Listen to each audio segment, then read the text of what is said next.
Trevor Story is going to need a big bounce back year in order for the Red Sox to be competitive in 2024. But the question is, will he? Find out more on today's Locked On Red Sox. You are Locked On Red Sox, your daily Boston Red Sox podcast.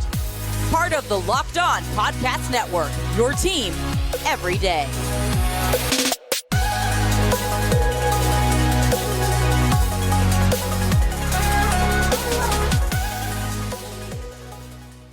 Hello and welcome to Locked On Red Sox, your daily Boston Red Sox podcast, part of the Locked On Podcast Network, your team every day.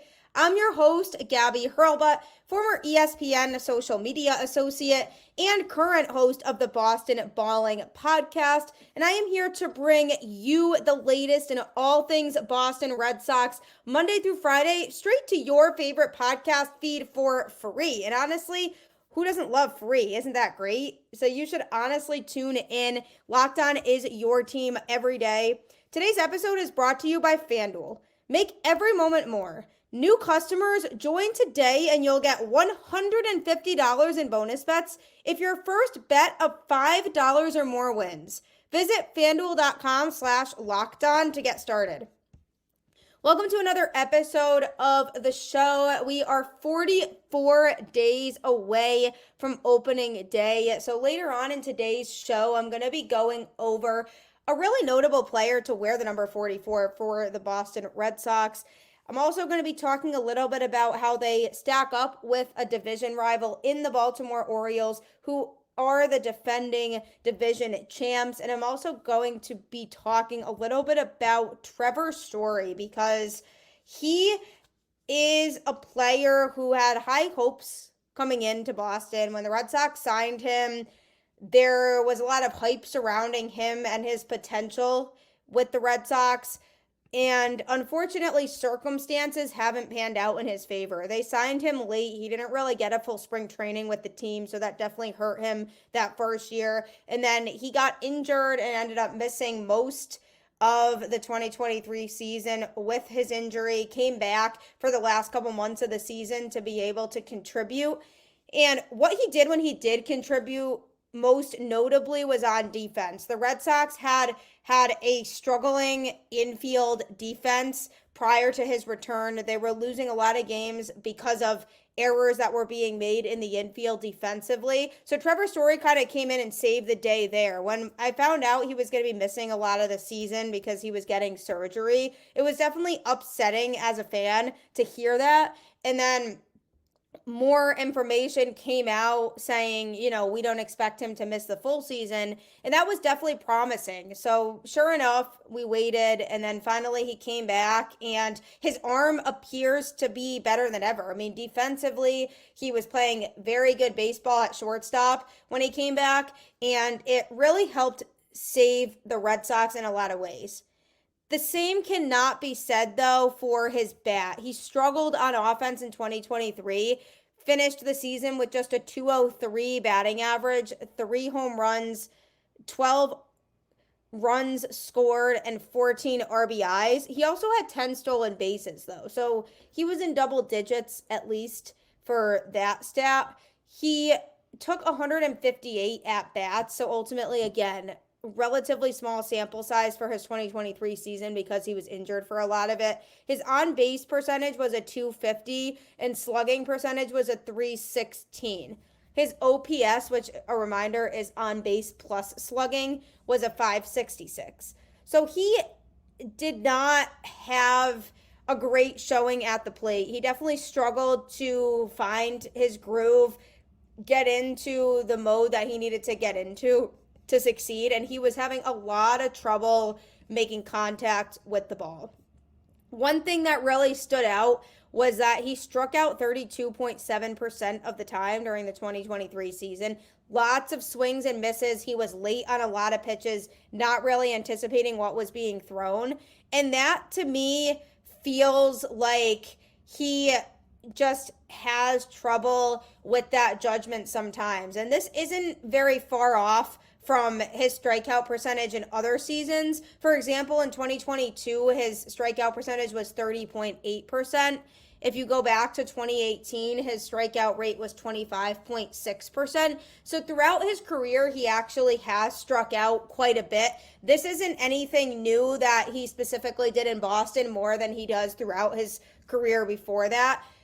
The Red Sox signing Story, they had to have known that that came with the possibility of him striking out a lot, because he does hit a lot of home runs. He hit 35 home runs in 2019, 24 home runs in 2021, 37 home runs in 2018, and 27 home runs in 2016. So he definitely can blast the baseball, knows how to hit for power. But the question is, how do we decrease those strikeouts? Because that seemed to be an issue for him his whole career, and he's very much a power or bust type of hitter. I mean, he can make contact and get on base, but not to the point where it can be super effective. Again, going back to that batting average of 203 for 2023, he is not as effective when it comes to hitting singles, hitting doubles, driving in runs in other capacities. Like, he only drove in 14 runs in 2023. And obviously, because he didn't take as many at bats, that shouldn't really be held as much against him. But in 2018, he did have a great season when he had 37 home runs. He had 108 RBIs that he drove in and a 291 batting average. That's a pretty good season for him to put together. But the reality at the end of the day is that Trevor Story is never gonna be the type of hitter who is super versatile in the types of contact that he's making and where the baseball is actually going. And that's something that I think has been overlooked a lot in his career, because when he was playing in Colorado, that's a very hitter-friendly ballpark, and he was absolutely smashing home runs a lot there. And that strategy worked for him there because they needed hitters like that. So for Story, when he was in Colorado, it set him up to succeed and thrive because he was a home run type of guy. He's still a home run type of guy now, but the problem in Boston was that he wasn't even able to hit for power. He wasn't hitting the ball as hard. And the question for that becomes, is that because of his injury, or is it because of the fact that he's just starting to lose what he had? Now, if you think about the 2024 season, this is a big season upcoming for Story, because if he can be a bigger factor than people are expecting, that could be an absolute game changer for the Red Sox offense, because they need him to have a much better season than he did in 2023 in order to feel like this lineup has made strides from last year. Now you're probably wondering, will he be able to have a bounce back season at the plate? Obviously hard to say for sure, but I don't anticipate there being a whole lot of difference, and it's because he has certain habits that he's developed throughout his whole career that it's hard to break. If you're a hitter and you're used to that routine of trying to hit home runs and hit for power, you're not gonna, this late in your career, be able to as easily adapt to changing that mechanism. So he's still going to be a power hitter. That's going to be his primary strength. To me, I'm looking at, though, is he going to be able to elevate the ball enough to get it over the fence? Because he only was able to do that a few times during the 2023 season. Because if he can't do that effectively, he'll be right at the same spot he was in 2024. It won't be much of a change from his 2023 season in terms of his offensive ability. And I'm anticipating that he will make a few strides forward because he's now healthier than he was. He's now kind of past that initial step of coming right back to the sport after being removed for a while, because you get surgery and then have to kind of climb back into being a regular piece of the team. So I think he will take some steps forward in that regard, meaning that he won't be as rusty when the season starts as he was when he came back post-surgery. So we might see some more impact from him off the bat, but what that impact looks like is a different story. I am anticipating that we're still going to see quite a bit of strikeouts from him because that's just how he is.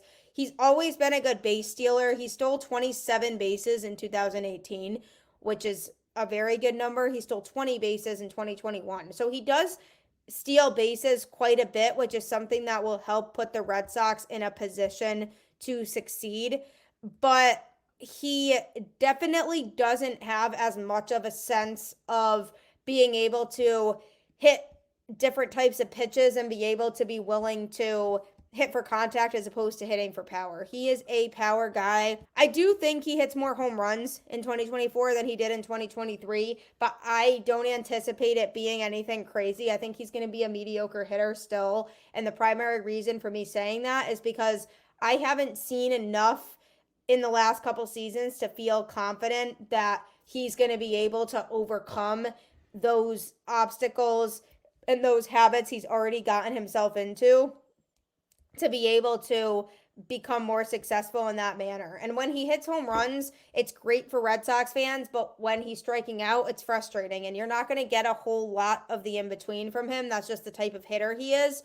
So if he can try to focus more on being a little more disciplined and selective and not necessarily saying, I can only hit this pitch because I need to hit it over the fence, he can start to change that mindset to hopefully contribute a little bit more. But I anticipate him being a very average hitter who does hit for power. We get a lot of deep fly balls from him to all kinds of parts of Fenway. Over the fence, we'll get some good contact from him. But other than that, I'm not seeing him be a versatile hitter in terms of playing small ball, hitting singles, doubles. So hopefully that changes. Hopefully he does something differently, but I don't have a ton of expectations for him at the plate going into 2024. However, his defense should still be on par with where it was at last year. He's always been a good defender, so I have no reason to feel like he'll decline in that area. So if we can get his bat going a little bit, that could be a huge difference maker. Coming up, is Trevor Story going to be a difference maker on a team that's competitive in their division or not? I'm about to dive into how they stack up with a very competitive AL East team coming up. I don't know really much at all about cars, but eBay Motors does. So if you're anything like me, this is the place for you. Passion, drive, and patience. What brings home the winning trophy is also what keeps your ride or die alive. eBay Motors has everything you need to maintain your vehicle and level it up to peak performance. From superchargers, roof racks, exhaust kits, LED headlights, and more, whether you're into speed, power, or style, eBay Motors has got you covered. With over 122 million parts for your number one ride or die, you'll always find exactly what you're looking for. And with eBay Guaranteed Fit, your part is guaranteed to fit your ride every time or your money back. Because with eBay Motors, you're burning rubber, not cash. With all the parts you need at the prices you want, it's easy to turn your car into the MVP and bring home that win. Keep your ride or die alive at ebaymotors.com. Eligible items only, exclusions apply. eBay Guaranteed Fit only available to U.S. customers. I'm a huge fan of eBay Motors, and it can definitely benefit you too. You know what also benefits you? Keeping up on all things going on in sports, and you can do just that by subscribing to Locked On Sports Today on YouTube. We've actually launched the first ever National Sports 24/7 streaming channel, so you can have access to all of our Locked On hosts, keeping you updated on a constant live stream of everything going on in sports, so you don't have to worry about a single thing. So subscribe to that today on YouTube, and you can also find it on Amazon Fire TV, which is super cool. So check it out on one of those two platforms. The Boston Red Sox are in what a lot of people say is the most competitive division in Major League Baseball. Lots of teams that could do damage in 2024. And the question is, where do the Red Sox stack up to that? I wanted to put them up against the best team in the division in 2023, which was the Baltimore Orioles. They won 101 games. It wasn't really that close in terms of how much better they were than everybody else. Just a lot of talent, and it's really been a long time coming for Baltimore because they've built up a competitive roster for a long time, trusting guys in their own farm system internally and accepting very much not being good for a long time in order to make this happen. So I was happy for them that they won the division. Good for them, but I would like to see the Red Sox win it again soon. And when they go up against this Orioles roster, right now it's not really close that the Orioles have a lot more overall talented of a roster. And that starts at the top with the fact that they made a big trade this offseason for Brewers Corbin Burnes, who was an absolute ace there. They needed an ace. They needed that number one starter. It made a lot of sense for them to trade for somebody like him because their starting pitching was ultimately a downfall for them when it came to the postseason. So having that locked in, true bona fide number one starter is a move that the Orioles needed to make, and they went and they did it. They went out and they got Corbin Burnes. Good for them. Makes their rotation so much more competitive. They also have Kyle Bradish, who showed a ton of ability in 2023, was a big part of that rotation. He was somebody who the Orioles really valued a lot. I mean, he had a 283 earned run average last year with a record of 12-7, was definitely one of the best pitchers on that staff. And because you had pitchers like Grayson Rodriguez and John Means, who were both injured, he was that guy for a lot of the season. And speaking of those two pitchers in John Means and Grayson Rodriguez, both absolute studs who, when fully healthy, can be very competitive in the Orioles rotation. So in summary, you're looking at Corbin Burnes at the top, and then if they have a healthy John Means who was bringing ace caliber stuff before he got injured, that's a scary 1-2 punch right there. Then you add Kyle Bradish and Grayson Rodriguez shortly behind that. Scary, scary rotation there. And then Dean Kremer, he was not as good, and the funny thing is, he's not even that bad of a pitcher. And if he was a pitcher on the Boston Red Sox pitching staff, he'd be better than a lot of the guys that they already have. But he was a weaker link in that rotation because the rotation's so deep and talented. And they also have Tyler Wells, who is showing nothing but potential. He's young, he has upside, he's constantly growing. So that starting rotation easily surpasses the Red Sox starting rotation. Lots of sure things there. Lots of guys who can bring a ton of talent to the table. And that's what stands out to me about the Orioles rotation. They're going to be competitive in 2024 because of that rotation. That's something they didn't have as much of last year, but now they're in a much better position to contend this upcoming season because they got their ace and they have guys who will support him who are nearly just as good. Their bullpen also has some pieces. Yenier Cano had a 211 earned run average, struck out 65 batters. Danny Colombe, 281 ERA with a record of 5-3 and 58 strikeouts. Jacob Webb was also in the mix. He had a 369 earned run average and struck out 57 batters. Dylan Tate, also in the mix, could be another guy they throw in there. They also have Ciono Perez and Mike Bowman. In relief, the Orioles bullpen does not scream overly dominant to me. They had a decent bullpen in 2023, but I actually see the Red Sox bullpen as better than them.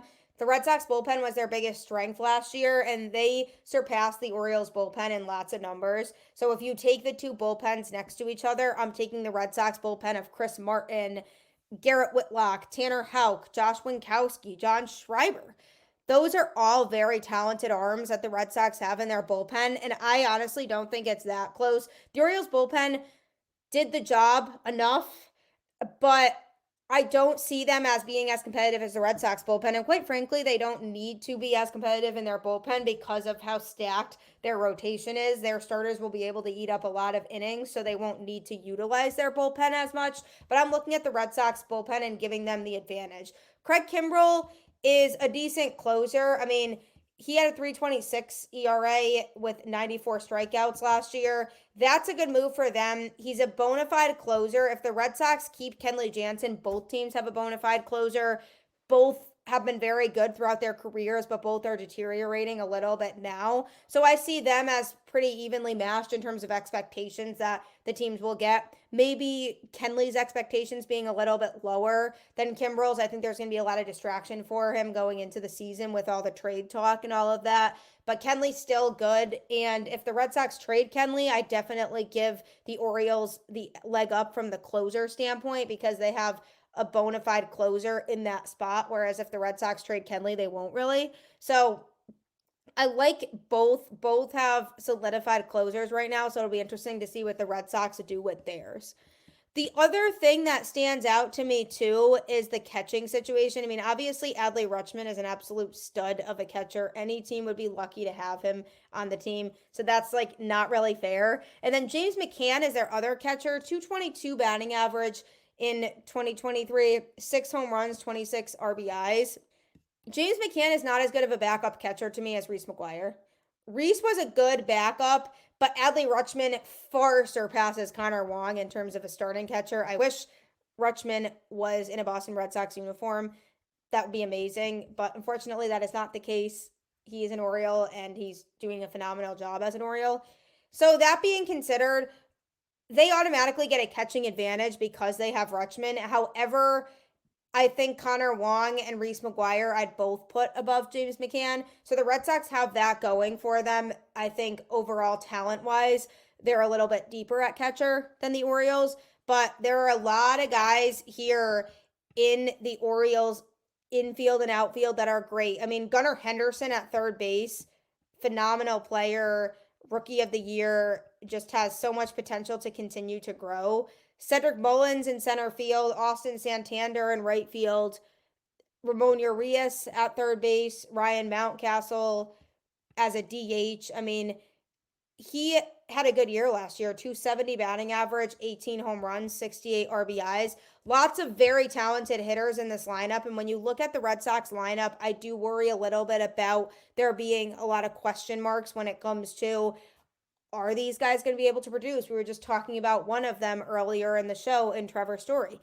Are they reliable? Who's going to be able to come through when the Red Sox really need somebody to? Is it going to be Devers? Is it going to be Casas? Is it going to be Duran? Is it even going to be Tyler O'Neill or Yoshida? Who is it going to be? The Orioles know they have these players who will come through and deliver, like Gunnar Henderson, like Austin Hayes, like Cedric Mullins, like Anthony Santander. Lots of guys that they can rely on. Austin Hayes definitely was a little underrated in 2023, but he batted 275, so still a pretty good year for him. So I just worry that the Red Sox don't have a lot of their pieces filled, whereas the Orioles feel like they have a lot more pieces filled. They won 101 games last year, and they didn't even have a great starting rotation. Imagine them now with a more complete team and a more complete rotation, especially. I think the Orioles got to blow the Red Sox overall out of the water right now. I think they beat them by at least 10 games in the division this year. I don't think it will really be that close unless the Red Sox make a couple drastic moves. But I really like how the Orioles look again. I think they're going to win the division again. They only got better this offseason. And as for the Red Sox, lots of work to do to stack up to a team like that and all the talent on that roster. What they've done might not make you the most excited about opening day, but we are 44 days away from it. So coming up next, I'm going to be touching a little bit onto that.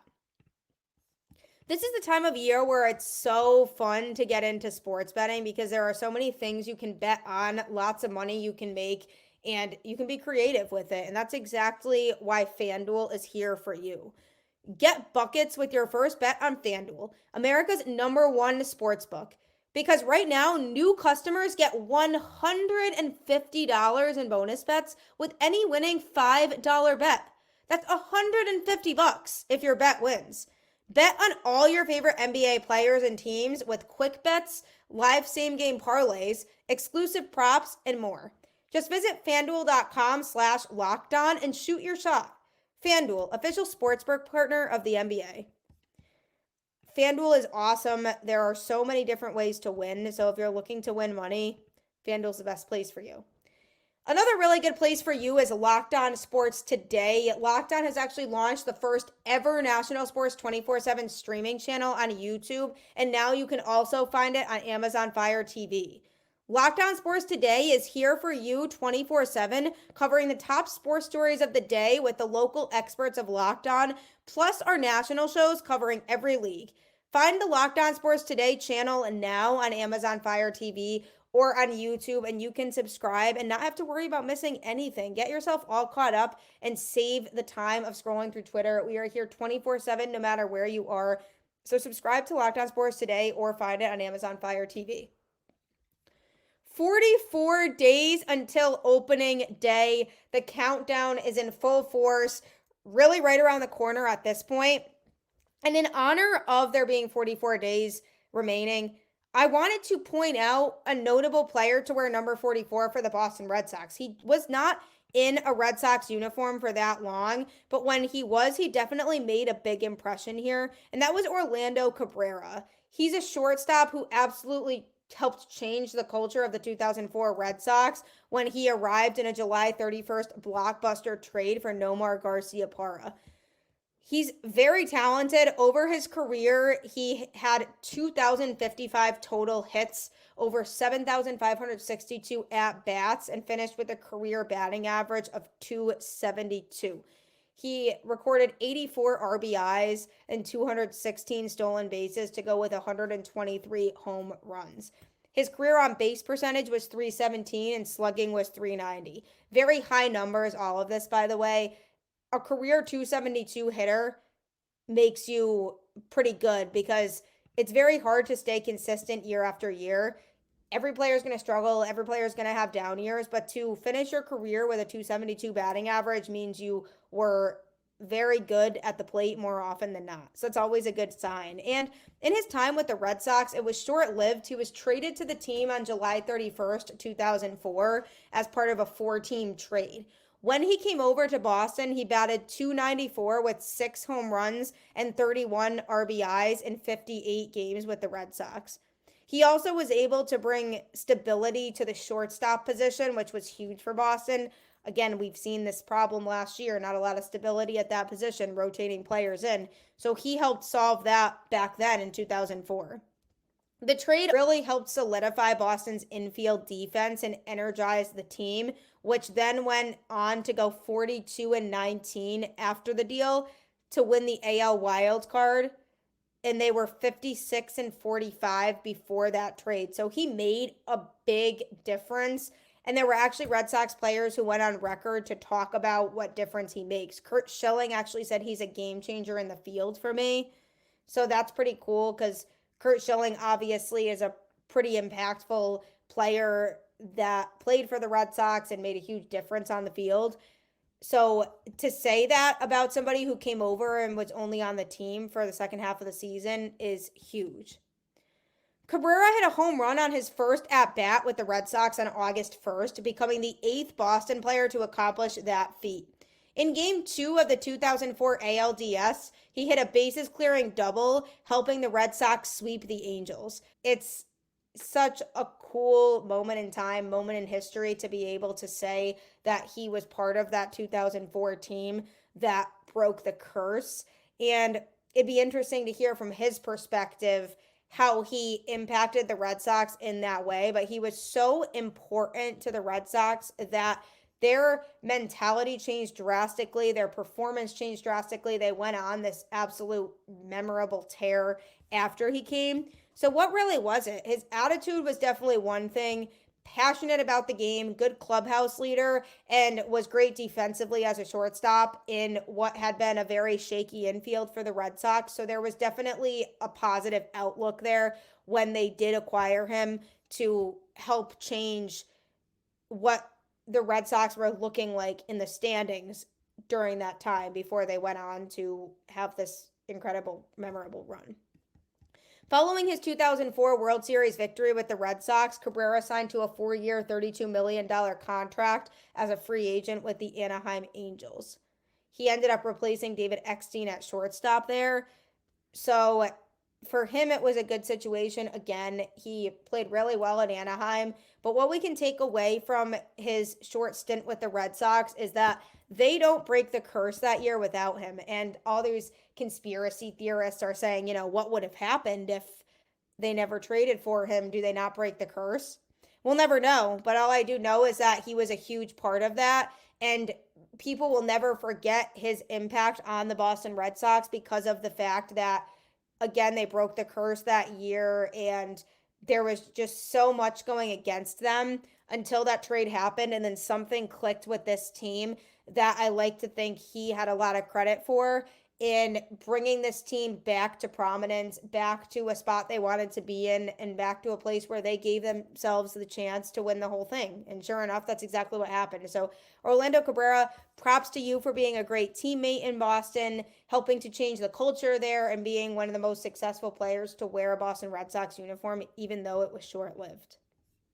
The countdown still continues to opening day. Will the Red Sox make another move? They're on the clock. Let's hope they do. But as always, keep the faith, go Red Sox, and I will catch you on the flip side.